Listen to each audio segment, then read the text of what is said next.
not real! Wake up, baby! Wake up! Claire! Wake up! Wake up! Wake up!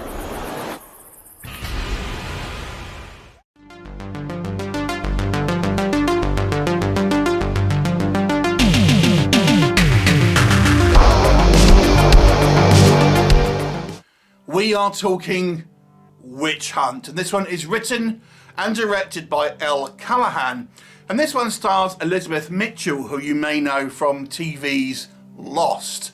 Now, this is a political horror film. Yes, it does have witches in it. Yes, there is magic and there is supernatural stuff, but it is a political horror film in many ways, as this movie is trying to draw metaphors and allegories for the persecution of, you know, ethnic minorities and immigration and things like that, and essentially using witches as a substitute to tell this sort of story. What is the story?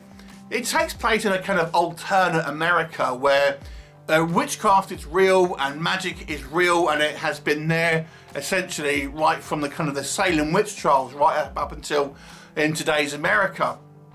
And in this kind of universe, there is like an 11th Amendment where essentially witchcraft and magic is outlawed, and we have a government task force which is essentially deemed to try and pursue it and persecute those who practice it. And it focuses on this family, mother played by Elizabeth Mitchell, who are sympathetic to witches and try and kind of help them and ultimately hide them from kind of government officials and try to get them across the border to Mexico.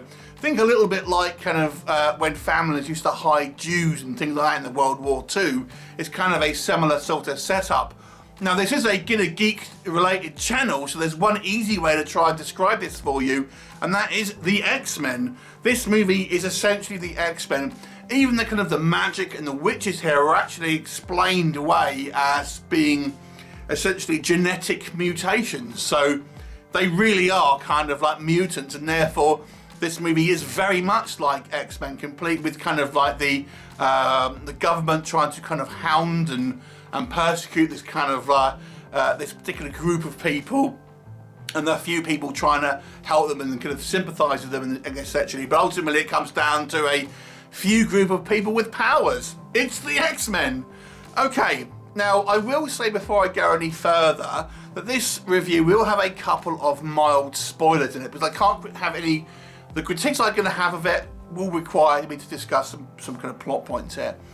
But what can I say that works in this movie's favour, first of all? I have to say, despite this movie being very, very reminiscent of X-Men, I did quite like the kind of the fresh and new take on a kind of witchcraft story. And yes, the metaphor is rather heavy-handed at times, and I think when you go into political commentary, it gets a little dicey sometimes. But nonetheless, I thought it was an intriguing story. Now, this movie is a slow burn, with not a lot of genuine kind of like horror moments or action or jump scares or gore. It's a character-driven piece, but I have to say the thing that really kind of, two things that really kind of like sold me here was the interesting kind of world that this movie sets up, where we have this kind of modern-day America, where these kind of, these witches who tend to be kind of redheads, interestingly. Not always, but a lot of the time they'll tend to be kind of ginger. And they are kind of essentially hounded and on the run and have to hide and have these kind of very kind of like lives where they're essentially always in hiding, trying to hide from the government. Interesting setup. Interesting kind of seeing the motivations of kind of why people kind of help them and why people maybe are against them.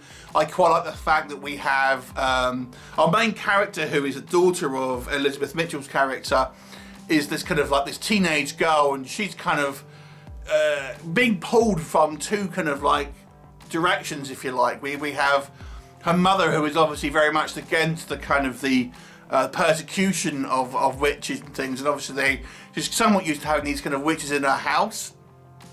But she's also kind of getting taught at school about the government's kind of role and the media that is essentially trying to vilify these kind of these particular groups of people. Now, obviously, the clear metaphors for life in today are plain to see, and like I've said, you know, when you go into the political kind of waters, it can be a little choppy, but you know, I'm just looking at this from a kind of a film perspective. I'm not going to comment on the kind of the political ramifications that this movie is trying to kind of exploit, but I still quite like the kind of stuff. I thought it was quite interesting. And I also thought the characterization of our kind of principal cast here were all good. I mean, I felt you got a good idea about who these kind of characters are, the struggles that they're kind of going through. And I kind of, again, I'll say that our central character is this teenage daughter. I like the fact that it's explored. She has mixed feelings about these this kind of situation, and it's not quite as clear cut. I mean, her mother's very much in the camp of wanting to help them, but her kind of friends just see kind of obviously what the kind of the media are saying and kind of go that. And again, I quite like that kind of characterization. Adding to that, I think the acting is all very good by the cast here. The movie does have quite a lot of younger cast members. There's a few kids, teenagers and things like that, with you know, the majority of screen time focused on the relationship between Fiona, who is the kind of like the teenage witch that is living in their home, and also the young daughter, Elizabeth Mitchell's character's daughter, who is really our kind of our central character. And I sort of quite like their kind of relationship. I also like the fact here we don't have any kind of forced romantic kind of like love interests and things like that you tend to get in a lot of the kind of like, you know, teenage-centric kind of films and things. You know, you have a group of friends which are the typical kind of mean girls and stuff, but it avoids a lot of the kind of the tropes I think that sometimes these teen related movies can kind of fall into. Effects wise, it's relatively light on effects, although there are a couple of sequences where we do see some supernatural stuff happening. And yes, it's kind of low budget, but I still think it's, you know, I'm sort of somewhat forgiving of these sort of things. But I thought it was effective, and I thought it worked well in context of the film. We do have a quite a despicable villain, who I think the movie does a good job of kind of making you root against. I thought he did a particular kind of good job of making his character seem kind of quite unforgivable and kind of, you know, quite sinister at the same time here. And I've got to say, in the movie also, it's kind of quite well shot. I feel it has a technical proficiency behind it. So let's move into what doesn't work. And just a reminder again, I am going to sort of have some mild sort of spoilers here. So briefly, I'll just touch on the kind of the political side of stuff here.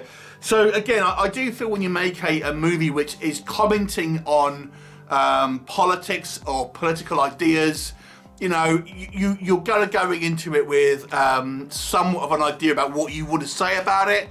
And I think this kind of sometimes is a detriment.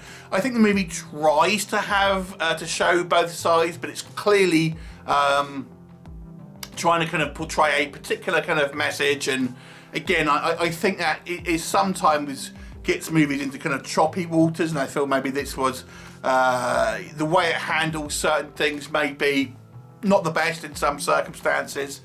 The real issue I have with this movie, however, is nothing really to do with that, but it's to do with the world building itself. Because although I did quite enjoy this kind of this setup that the movie has, I felt like it didn't do a good enough job really of explaining how America has got to this kind of point. And we see that it really isn't that much different from, for example, the Salem witch trials. We have people kind of like burnt at the stake in kind of public view, and I'm thinking, I kind of felt like I needed to have a little bit more about how he got to there, because it feels like society hasn't kind of changed in this kind of, you know, this universe, and I feel like it would have had.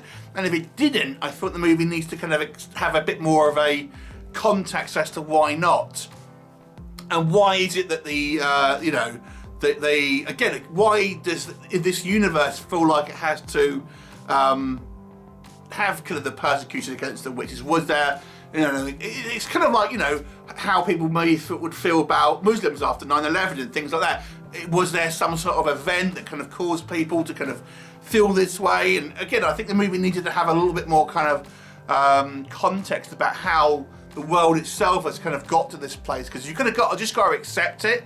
And I don't know if it really kind of warranted this kind of, you just got to accept it without any sort of question. So that kind of bothered me a little bit here. as we go through the movie, there is some supernatural elements, even some kind of like some ghostly figures that we see. And I have to be honest, I wasn't really sure where that was going, because it didn't really seem like I knew why they were there and what their kind of end goal was, because they seem somewhat antagonistic to our family, who for the most part are pretty, you know, in favour of kind of saving the kind of the witches and stuff. Yet we seem to have these supernatural powers that seem to be against them, and it never really tells you why that is. Surely, if anything, they should be supporting and helping this particular family, but it doesn't, and it doesn't really kind of go into any details as to why this is. You know, it seemed like a misjudged part of the movie, and that's kind of, again, that's, you know, that's what I'm kind of saying. There's some sort of spoilerific stuff here. Again, there are some elements that I feel are poorly explained. We have, right at the end of the movie, the kind of what Elizabeth Mitchell chooses to do doesn't make a lot of sense in regards to, you know, what the fate of her character. So I feel this movie, again, I'm not going to say too much, but there's a bunch of things here that I feel the movie doesn't really kind of do a good enough job of setting up and then paying off, and just kind of leaves you with, well, what about this? And then kind of questions, and kind of, to me, the script is possibly the weakest area here. And this movie, you know, in connection with that, one of the main critiques that I've seen when looking at reviews for this film is that it's boring, it's too slow, it's too long, nothing really happens. Although I didn't have any problem, I actually quite enjoyed the kind of the characters and stuff. Maybe the movie could have spent its time, you know, filling out the world, filling out the kind of the motivations a little better, rather than kind of having these just more long drawn out kind of character scenes and things. So, you know, it feels like this movie was more of a first draft on the script, rather than kind of, you know, having kind of like it could have gone through and refined to be a little bit more well-rounded, because I think that's the problem, the main issue with this one. So that's kind of my thoughts on Witch Hunt, which again I kind of quite like the title there. It's pretty good. I will say this movie I personally feel is an above-average film, and I'll give it a 6 out of 10. But if you're not liking slow burn movies, then this one's not going to change your mind. Have you seen it? What did you think of it? Leave me a comment, and I'll look forward to seeing you next time. Bye for now.